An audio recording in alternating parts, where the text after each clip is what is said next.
My parents spent $50,000 on my sister's wedding but never invited me. My mother smirked. You're single. It would have been embarrassing.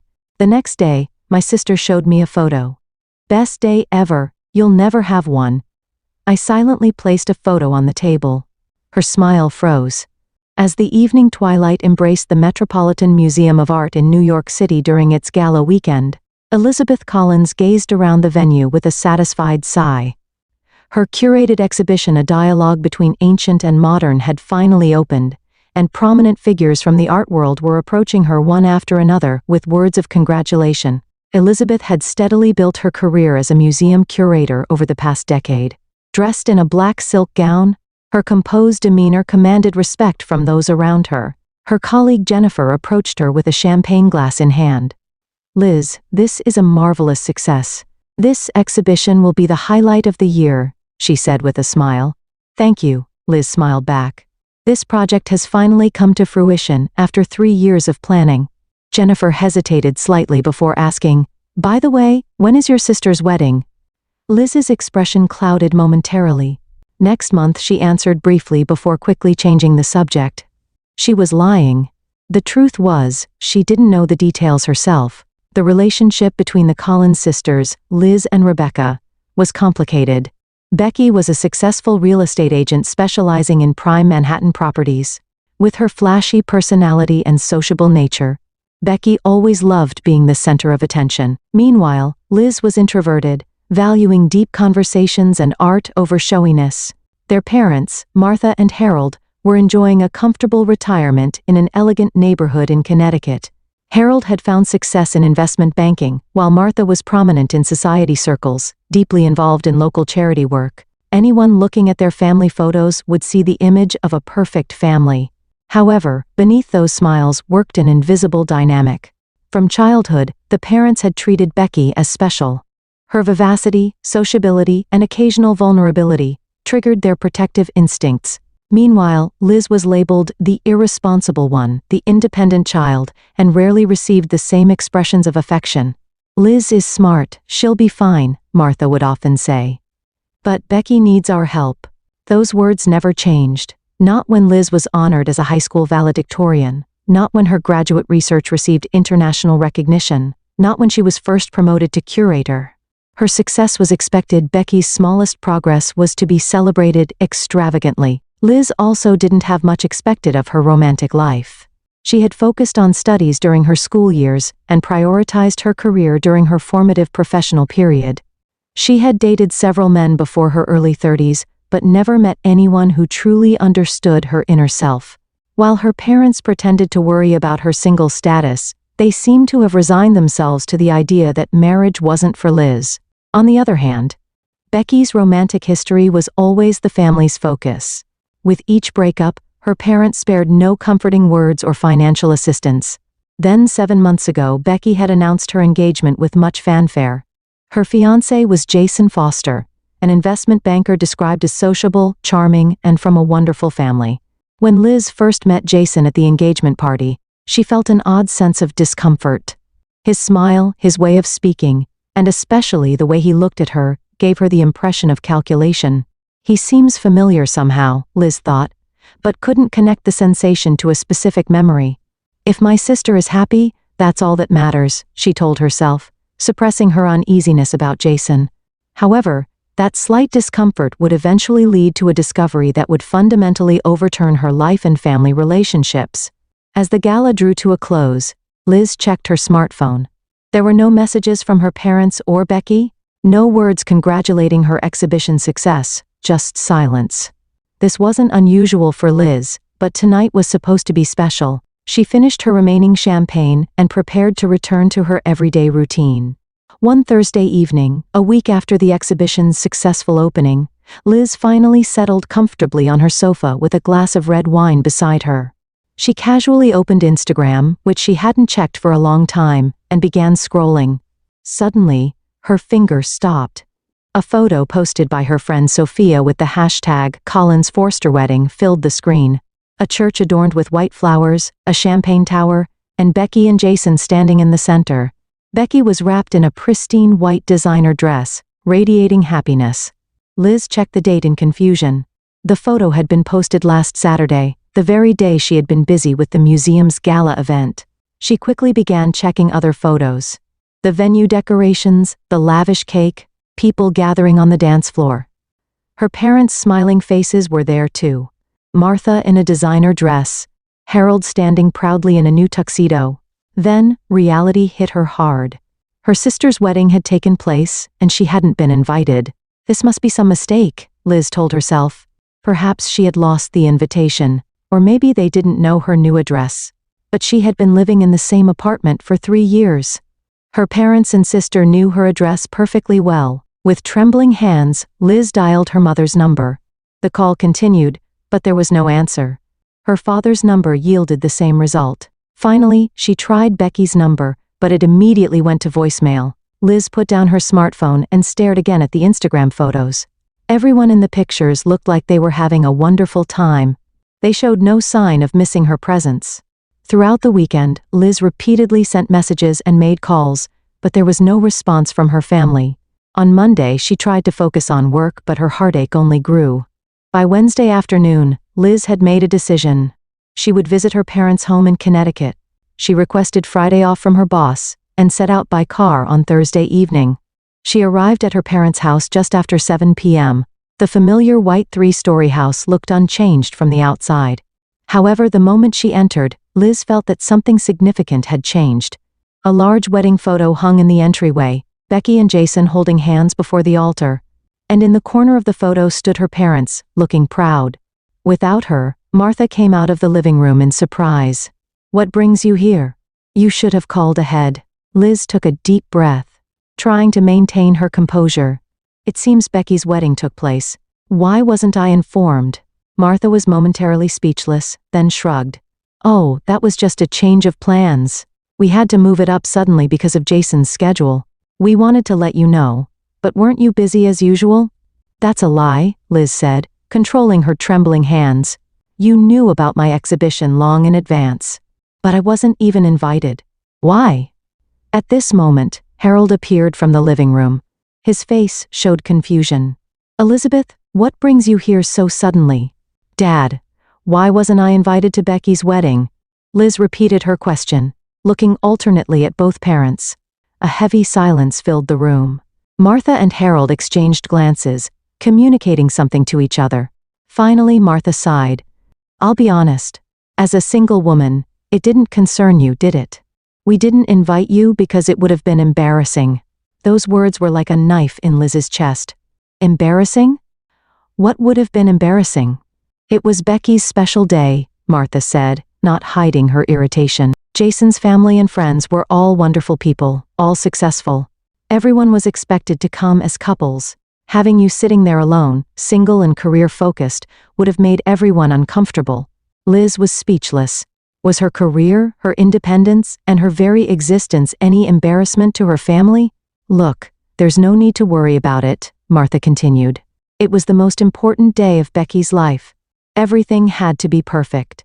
"Are you saying I'm an imperfect element?" Liz's voice was trembling. "Don't worry about it," Harold interjected.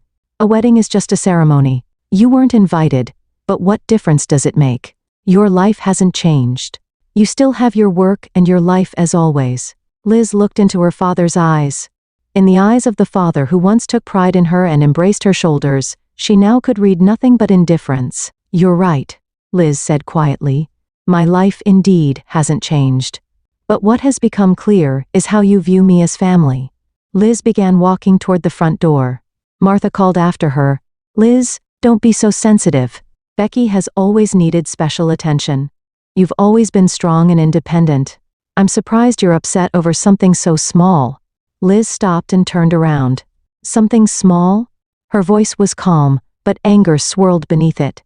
"Is being excluded from family having my existence denied something small?" "You're overreacting." Martha waved her hand. "Anyway, the wedding was wonderful. It cost over $50,000, but it was worth every penny." Liz silently opened the door and stepped outside. The cool night air caressed her heated cheeks. Before getting into her car, she gazed at the warm light visible through the windows of the house. The place where her family belonged, where she was now completely an outsider. Back in her apartment, Liz stared at the Instagram photos again and began to cry uncontrollably. Her family's smiles, the lavish decorations, and the space where she didn't exist. Amidst the mingling sadness and anger, she steeled her resolve. I am no longer a victim, she thought. The next morning, an unexpected knock sounded at her apartment. Opening the door, there stood Becky with a designer bag over her shoulder and a smug smile. Surprise? Becky announced cheerfully. I came to see you. May I come in? Becky took off her shoes and stepped into Liz's apartment before being invited. She was wearing a glossy pink blouse with designer jeans, and a huge diamond ring glittered on her finger. Liz silently opened the door wider to let her sister in. Various emotions were swirling inside her, but she maintained a calm expression. Would you like some coffee? Liz asked flatly. Of course. But decaf, with oat milk if possible, Becky answered as she sat on the sofa in the living room. And no sugar, please. I'm on a post-honeymoon diet. While preparing coffee in the kitchen, Liz took several deep breaths. The humiliating conversation at her parents' house the night before was still etched in her mind. But now, with her sister appearing at her apartment, she thought she might have a chance to uncover the source of her discomfort. It was a lovely party, Liz said in a casual tone as she handed over the coffee. Becky smiled proudly. Yes, it was perfect. Mom and Dad made it such a wonderful wedding. She pulled a glossy wedding album from her handbag. Look, a professional photographer took these. Aren't they wonderful? Liz silently looked through the photos. The solemn ceremony at the church, the lavish reception venue, her parents dancing with smiles, and the happy images of Becky and Jason appeared one after another, but her eyes were fixed on Jason's expression. Something triggered her sense of unease. It was the best day, Becky proclaimed triumphantly. Then, with a malicious smile, she added, something you'll never have, big sister. Those words froze the air. Liz raised her eyes from the photos and stared at her sister. The shadow of the sister she had played with as a child was no longer there. I'm sorry, Liz said quietly. I should feel happy for you, but right now I don't feel anything. Becky sighed. Just as Mom said, you're jealous. Because I'm happily married and you're still single. Jealous? Liz gave a bitter smile. I have no problem with your marriage itself. The problem is that I was excluded as family. The invitation issue? Becky shrugged. Mom told you, didn't she? It was just a change of plans. That's a lie.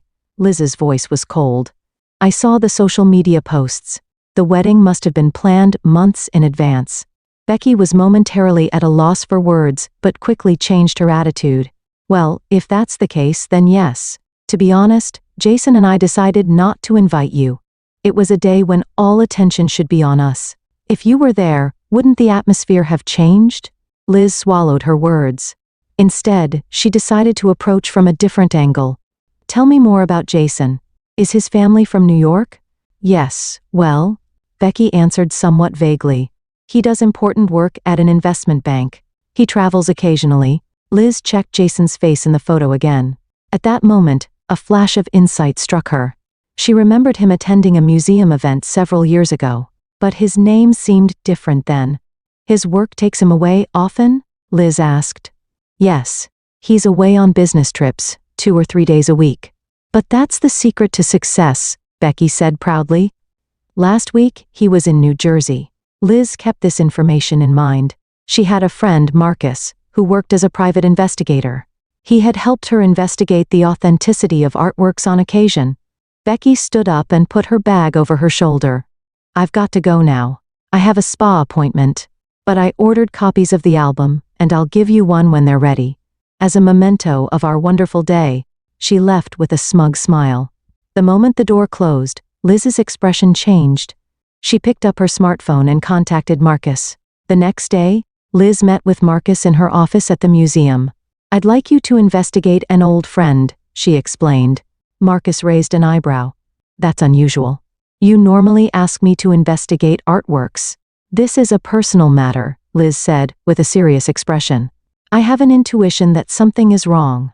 3 days later, Marcus contacted her. Your instinct was right, he said. This Jason Foster also uses the name Michael Harris.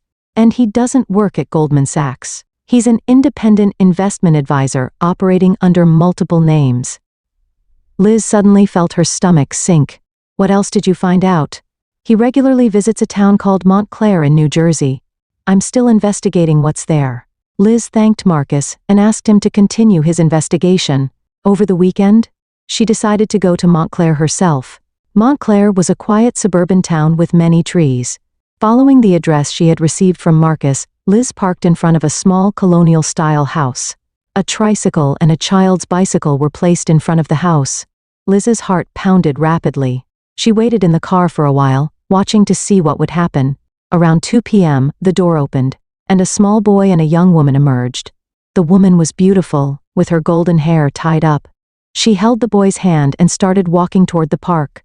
Liz instinctively decided to follow them. At the park, the woman directed the child toward the playground equipment and sat down on a bench. Liz approached slowly and sat on the adjacent bench. What a lovely child, Liz smiled as she spoke. Thank you, the woman answered brightly. Aiden is turning 8 soon. The conversation continued naturally, and Liz learned that her name was Samantha. After some small talk, Liz made a decision. Actually, I have something to ask you about your husband, she said slowly. About Michael Harris. Samantha's smile froze. Who are you? Her voice was suddenly filled with wariness. My name is Elizabeth Collins, Liz answered quietly. Last week, my sister married a man named Jason Foster. But I believe he might be the same person as your husband, Michael Harris. Samantha turned pale and silently took out a smartphone from her bag. This man? She turned the screen toward Liz. There was indeed a photo of Jason. Yes, that's him. Liz's voice trembled. Tears welled up in Samantha's eyes. We got married 10 years ago. He always said he had a lot of business trips. Her voice choked. The two spent a long time talking on the park bench. Samantha showed Liz their marriage certificate, the child's birth certificate, and family photos. The evidence was clear. Jason had been living a double life.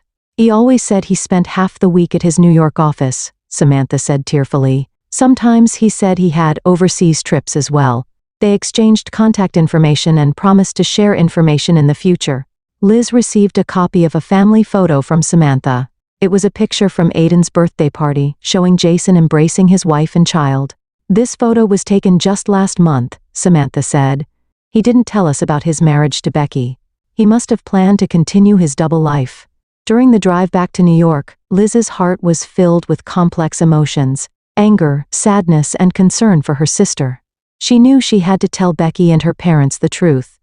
But how should she do it? When she returned to her apartment, as expected, there was a message from Becky. I'll visit tomorrow. The wedding album is ready. Liz took a deep breath. Tomorrow, all the truth would be revealed. She placed the photos she had received from Samantha on the table and prepared for the next day. The next afternoon, Becky knocked on the door of Liz's apartment, dressed in glamorous sunglasses and a designer dress. Delivery? She called cheerfully. Liz opened the door and silently invited her sister in. Her expression was filled with quiet determination. Coffee? Or wine? Wine is fine today, Becky answered brightly. Married life is the best. Jason is truly the perfect husband. Last night he prepared a special dinner for me. While pouring wine into glasses, Liz was aware of the photos placed on the table. They were still in an envelope. Here's our wedding album. Becky took out a luxurious leather-bound album from her bag. Mom ordered it specially. I had a copy made for you too. Liz took the album and quietly turned the pages. Numerous, skillfully composed moments of a happy wedding. And on the last page, there was a large photo of Jason kissing Becky. Can you tell me a bit more about your husband? Liz asked gently. Jason? Becky smiled proudly. He graduated from Harvard Business School and is very successful in the financial industry. We're about to purchase a luxury condominium in Manhattan once his bonus comes in. Does he travel often? Yes, he's really busy. But that's the mark of a successful man, isn't it? Becky said, brushing up her hair. Sometimes I feel lonely, but that's marriage, right? Liz quietly reached for the envelope on the table. Becky, there's something I want to show you. What? A present for me? Becky said happily. Liz silently took a photo from the envelope and placed it on the table. It showed Jason embracing another woman and a small boy, smiling in front of a birthday cake. Becky's expression changed completely. Her smile froze, and the color drained from her face. What is this? Her voice was hoarse. A photo taken last month, Liz answered quietly. In Montclair, New Jersey. It's photoshopped, Becky said with a trembling voice. A fake created by someone. Trying to frame Jason. No, Liz's voice was calm but firm. This is real. This woman is Samantha Harris. She's the wife of Michael Harris, whom she married 10 years ago. And this is Aiden, their son. Becky shook her head violently. Lies. You don't like my happiness? You're jealous. She took out her smartphone and dialed Jason's number. Jason? Come here right away. I'm at Liz's apartment. She's saying ridiculous things. From the other end of the phone, Jason's confused voice could be heard. Becky hung up. He'll be here soon. Then your lies will be exposed. Liz took out more documents from the envelope. This is the marriage certificate of Samantha and Michael Harris. And this is Aiden Harris's birth certificate. The father's name is Michael Harris. Becky took the documents and flipped through the pages with trembling hands. These are forgeries, she cried. However, doubt was already seeping into her voice. Your Jason is actually named Michael Harris, and he's living a double life, Liz continued quietly. He has a son with Samantha, and he hid that from you. 20 minutes later, the apartment doorbell rang. When Liz opened it, Jason was standing there. His usual confident expression was gone, replaced by an anxious face. What's going on? He asked as he entered the room. The moment he saw the photos and documents on the table, his face changed color. Michael Harris. Liz stared at him intently. Or Jason Foster. Which is your real name? Becky? This is a misunderstanding. Jason turned to his wife. I can explain. Explain? Becky's voice was trembling. What is this photo? Who are this woman and child? Jason wiped his sweat and began making excuses. That's my sister and her child. The photo is a bit old and lies. Liz took out her smartphone. I met with Samantha yesterday. I have messages and recordings from her. Liz played the recording. Samantha's voice echoed in the room. Michael and I were married in 2020. He said he worked in New York half the week. Aiden was born in 2020, and Michael is a wonderful father, at least when he's home. The color drained from Jason's face. Becky, I can explain. Becky suddenly slapped his cheek with all her might. A double life for 10 years? You even have a child? Tears of anger filled her eyes. What was our marriage? A lie? I truly love you, Jason said desperately. There was a time when my business failed and I was in debt. I was planning to end my relationship with Samantha. Planning to end it? Becky's voice became shrill. You were celebrating a birthday with her and your son just last month. In the midst of the confusion, Becky called her parents. Martha and Harold were informed of the emergency and hurried to Liz's apartment. An hour later, the entire Collins family had gathered in Liz's apartment. Martha and Harold's faces showed confusion and anger. We spent over $50,000 on this wedding, Martha said in a trembling voice. And you were already married? Jason tried to continue making excuses, but Liz presented more evidence. This is information gathered by an investigator named Marcus. Jason, you were also involved in real estate investment fraud as Michael Harris. The air in the room froze. Harold hit the chair violently. You deceived my daughter and used our money. Jason suddenly changed his attitude. This is all Liz's fault, he said coldly. She was jealous. That her sister would have a happy marriage? No, Becky said quietly. Liz was trying to protect me. She turned to her sister. I did terrible things to you. I didn't invite you to the wedding. I accused you of being jealous. But you moved to reveal the truth. Martha and Harold looked at Liz with guilty expressions. We owe you an apology too, Martha said. Her voice choked. Jason headed toward the exit. Are you satisfied now? You've restored your family bonds, he said sarcastically. But remember, I don't give up easily. This matter isn't over. I'll report you to the police, Liz said calmly. About your fraud activities too. Jason gave a sinister smile and left the room. After silence filled the room, Becky began to cry quietly. Liz didn't hesitate to embrace her sister. We always took you for granted. Martha finally spoke. You were always strong and independent, but that's no reason to exclude you. Harold continued. We had lost you as family. And today, you showed us what true family bonds are. Becky looked at Liz tearfully. You investigated for me and found the truth. Despite how terrible a sister I've been. Liz smiled. You're my sister. That's reason enough. That night, the family spent a long time talking about past wounds, misunderstandings, and hopes for the future. The cracks in the family were beginning to heal. In the worst of situations, they were trying to become one again. On a spring Sunday 6 months later, flowers were in full bloom in the backyard of her parents' Connecticut home. Liz sat on the terrace, gazing at the garden her father had cultivated with such care. Here's your tea. Martha appeared with a warm cup in hand. Her attitude had lost the arrogance of the past, replaced by gentleness. Thank you, Mom. Liz smiled as she accepted the cup. Martha sat next to her daughter and took a deep breath. I've thought about many things over these 6 months, she said slowly. Especially how unfair I was to you.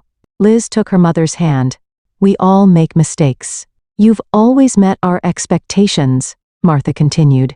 And we took that for granted, using your strength as a reason to ignore your feelings. The terrace door opened, and Becky appeared. She was not in the flashy clothes of before but in a simple blouse and jeans. A serene expression had returned to her face. We have an hour until counseling time, Becky smiled at her sister. After Jason's double life was exposed, Becky had sunk into deep sadness. With the support of a therapist, she was beginning to show signs of recovery. The divorce proceedings were ongoing, with the final settlement still ahead, but she was trying to reclaim her life. I got an email from Samantha, Becky said quietly. Aiden performed very well in his school presentation. Surprisingly, Becky and Samantha had cultivated a gentle friendship through their common suffering. The two women had come to support each other, as victims deceived by a fraudster. What happened with Jason's? Michael's trial? Liz asked. The verdict will be next month, Harold answered as he came out from the living room. For investment fraud and bigamy, he's likely to get a significant sentence. Jason had been arrested, and his double life had attracted considerable attention. The investigation revealed that he had defrauded multiple women of money. Is David coming? Becky smiled at her sister. Liz's cheeks reddened slightly. Yes. He's picking me up at 7. David Morrison was the museum's new fundraising director, and he and Liz had built an intimate relationship over the past few months. He was a gentle and intellectual man who deeply understood and respected Liz's work and passions. He's really trying to make a good impression on us, Martha smiled. The flowers he brought last week were wonderful. He's a good man, Liz said quietly. But I'm not in a hurry. Your happiness is most important. Harold placed his hand on his daughter's shoulder. We won't impose expectations on you anymore. In the evening, the whole family gathered at the dining table. David joined them, and gentle conversation continued. Liz looked around and felt deep satisfaction. Through tragic events, her family had regained true bonds. Let's make a toast. Harold raised his wine glass. To our family, and especially to Liz, because your courage and love saved us. The gentle sound of glasses touching resonated in the room. Liz exchanged glances with Becky, and they shared an understanding smile. As sisters, they were feeling a true bond for the first time. Outside the window, the sun was beginning to set on the horizon, announcing the promise of a new day, a new beginning.